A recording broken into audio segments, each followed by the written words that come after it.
नमस्कार मु वीरेश्वर महांती मो मन कथार आउ एक अध्याय को आपण मानकु हार्दिक स्वागत करुच्ची। आज मोर ए अध्याय रे मु लिखिथिबा गोटे गल्प जार शीर्षक होची अबांतर कथा। मु से गल्पटी आपण मन का आगे पढ़ुची। अबांतर कथा। सकाळ हेबाकू समय आहुरी बाकी, मुह को मुह स्पष्ट दिशुनी। सुनीर किंतु निद भांगी गलानी। तरबर होई उठी मुहरे आंजुड़ाई पानी छाटी देखिला केही उठी नांती। स्वामी तार निगोड़ निदरे 5 वर्षर पुओ सानू बापा पेट उपरे गोड़ लंबेई दे हाथटा ता बेकरे गुड़ेई देइछि। काहाको अपेक्षा न करी नित्यकर्म पई बाहरी गला सुनी। काम को जीवा पूर्वरु भोटर तालिकार ता ना उठिछि कि नहीं से स्कूल जाई बुझी आसिबो। घरठू 2 किलोमीटर दूर रे स्कूल। 3 थर जाई फेरिलानी। ना भोटर लिस्ट रे एजाए उठिनी। दीदी माने भोटर लिस्ट देई कहंती उठिछि कि नहीं देखिनियो। सुनी पढ़ी जानेनी। नेहुरा होई कहे मु मूर्ख लोक, मोर टिके देखि दियो। दीदी माने गरगर हुंती। पिलांको पढ़ारे हेळा हेउची। वार्षिक परीक्षा समय सेमाने बा कोन करिवे। तथापि अनुरोध करे सुनी। दीदी माने भोटर तालिका उपरे तरबर रे आखि बुलेई आनंती एवं कहंती ना भोटर लिस्ट तो ना नाही, 7 दिन पर आस। स्कूल को जाई दीदी माने सुनी की चिन्ही गलेनी। सुनी भाबे से पाठ दी अक्षर पढ़ी था कि भोटर लिस्ट टिकिनिकी करी दरांडी पकांता। खोजिले ता नाटा निश्चय मिलंता। ये दीदी गुड़ा ठीक करी भोटर लिस्ट देखुचंती कि नहीं किए जाने। मन को मन गुड़ाए प्रश्न करे। पाठ पढ़ेनी बोली बापा उपरे गरगर हुए। बापार बा की चारा, ताकू मिसई 5 भौणी। बापार राजमिस्त्री काम ताकू केमिति पढ़ी था जे पुओ को अपेक्षा करी करी 5टी झील जन्म करी पकईछि। सते जमिति पुओ गुड़ा बापा माँ को स्वर्ग को नहीं जिबे, वंश को उद्धार कर देबे परा। नित्यकर्म सारी आसी देखिला बाप पुओ को निद आहुरी भांगिनी। पुओ निश्चिंत रे बापा को जाबुड़ धरी सोईछि। पुओ को दंडे अनै ठिया हला। 5 वर्ष हेलानी से कोन तापरी गंडमूर्ख हबो। आज स्कूल रे ता पढ़ा विषय निश्चय दीदी के सांगरे से कथा हेबो। खरा दिन सकाळ 6टारे स्कूल खोलिबो। तरबर होई टीण कबाटटा आउजई दे रास्ता ऊपर को बाहरी आसिला सुनी। घर बोली बखराए। सेठी सुआ बसा, सेठी रोसई। दलालटे किछि टंका नेई बस्ती रे बखराए घर कर देछि। सुलसुलिया पवन, पूर्व दिगरे नाली टहट सूर्य, पूर्वाकाश रे मेंचे नाली सुनेरी रंग बोड़ी होई जाइछि। मुंड टेकी सूर्यंक आड़ को अनेला सुनी। मनोरम दृश्य। मन पुलकित हो गला तार। चंचल चंचल पाहुल पकई स्कूल आड़ को माड़ी चलला से। मन किंतु फेरी जाउथला पछकु पछकु अतीत और गहिर को। 5 भौणी भितरे बड़ से। स्कूल पिंडा माड़ीनी। अधिकांश समय खेलकूद रे कटे। बड़ होणु न होणु मन चहली जाए।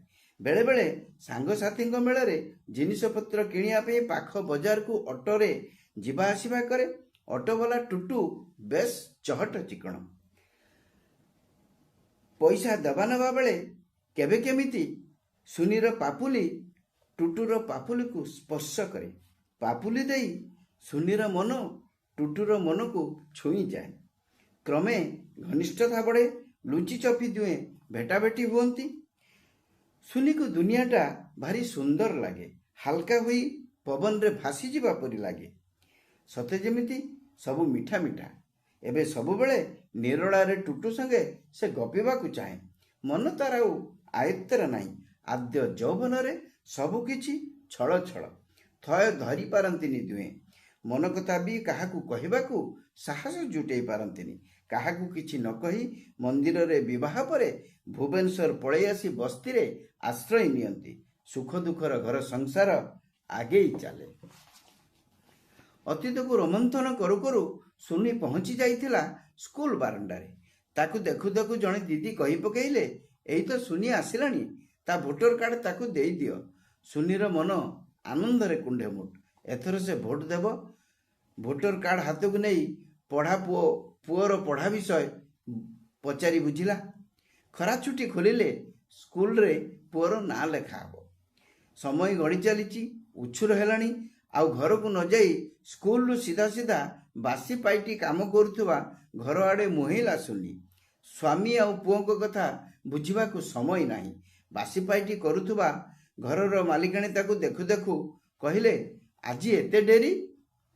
ଭୋଟର ପରିଚୟ ପତ୍ର ଆଣିବାକୁ ଯାଇଥିଲି ଯେ ମା, ଡେରି ହେଇଗଲା। ସୁନି ମୁହଁରୁ କଥା ନ ଶୁଣୁ ବାବୁଆଣୀ କହି ଉଠିଲେ, ତମ ବସ୍ତିବାଲାଙ୍କ ପାଇଁ ତ ସବୁ ସୁବିଧା, ଆମ କଥା ବୁଝୁଛି କିଏ? ତମେ ଭୋଟ ଦେବନି ତ ଆଉ କିଏ ଦେବ? ଭାରି ଅଖାଡ଼ୁଆ ଲାଗିଲା ସୁନିକୁ। ଭାବିଲା, ବସ୍ତିବାଲାଙ୍କ ସାଙ୍ଗରେ ୟାଙ୍କର ଏତେ ବାଦ କାହିଁକି? ରାସ୍ତା କଡ଼ର ବସ୍ତି ଗୁଡ଼ାକ ଭିତରେ ଜୀବନ କେତେ ସଂଘର୍ଷମୟ ଏ ବାବୁ ଭାୟାମାନେ ବୁଝିବେ କେମିତି? ବସ୍ତିର ଲୋକମାନେ କ'ଣ ଦେଶ ବାହାରର ଲୋକ? ମୁଠେ ଖାଇ ବଞ୍ଚିବାର ଅଧିକାର କ'ଣ ସେମାନଙ୍କର ନାହିଁ? ଚା ପିଉ ପିଉ ବାବୁ ମା ମିଶି କେନ୍ଦ୍ର ରାଜ୍ୟ ବିବାଦ ବିଷୟରେ କ'ଣ ଗୁଡ଼ିଏ ଗପି ଚାଲିଥାନ୍ତି। ସୁନି ମୁଣ୍ଡରେ ସେସବୁ କିଛି ପଶୁ ନଥାଏ।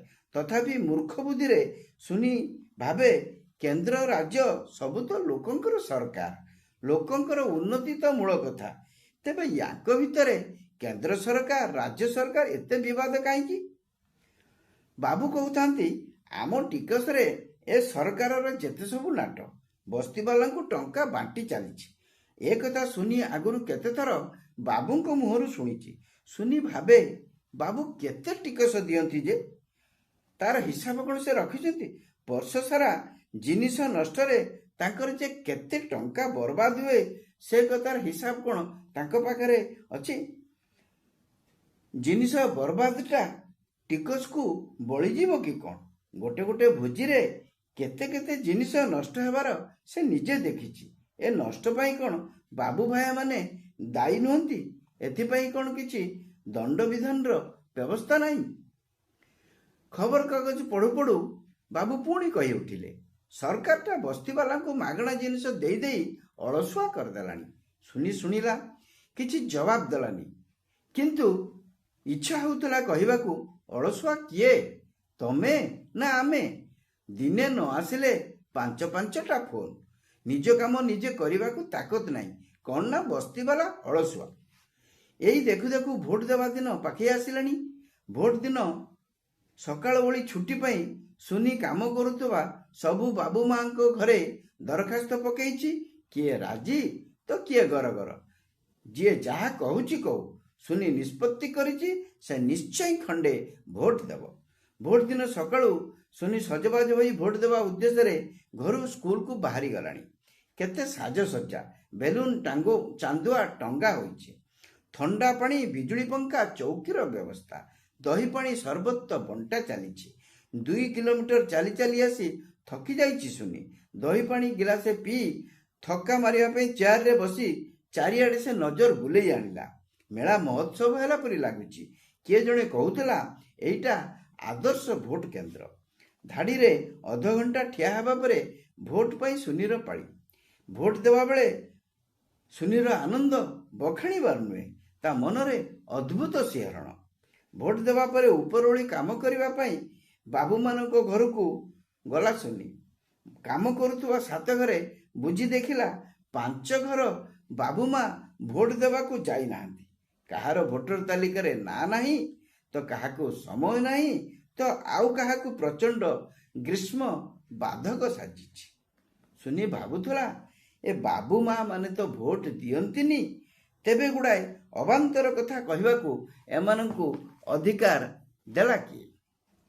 ମୁଁ ଏ ଗଳ୍ପରେ ଏକଥା କହିବାକୁ ଚେଷ୍ଟା କରିଛି ଯେ ଆମେ ସଚେତନ ନାଗରିକ ଭାବରେ ଯଦି ଭୋଟ ନ ଦେଇ ଗୁଡ଼ିଏ ଅବାନ୍ତର କଥା ଗପୁ, ତାହେଲେ ଆମ ଦେଶର ଭବିଷ୍ୟତ ସୁରକ୍ଷିତ ରହିବ ତ? ପୁଣି 2 ଅକ୍ଷର ପାଠ ପଢ଼ିବା ସମସ୍ତଙ୍କ ପାଇଁ ଜରୁରୀ। ଭୋଜି ଭାତରେ ଖାଦ୍ୟ ପଦାର୍ଥ ନଷ୍ଟ କରିବା କସ୍ମିନ୍ କାଳେ ଉଚିତ ନୁହେଁ। ଏଇଭଳି କିଛି କଥା ଏ ଗପରେ ମୁଁ କହିବା ପାଇଁ ଚେଷ୍ଟା କରିଛି। এইটি ମୋର ଏ ଗଳ୍ପ ଅବାନ୍ତର କଥା ଶେଷ ହେଲା। ଏ ଗଳ୍ପଟି ଯଦି ଆପଣମାନଙ୍କୁ ଭଲ ଲାଗିଥାଏ ତାହେଲେ ଲାଇକ୍ କରିବେ, ସେୟାର କରିବେ, ସବସ୍କ୍ରାଇବ୍ କରିବେ।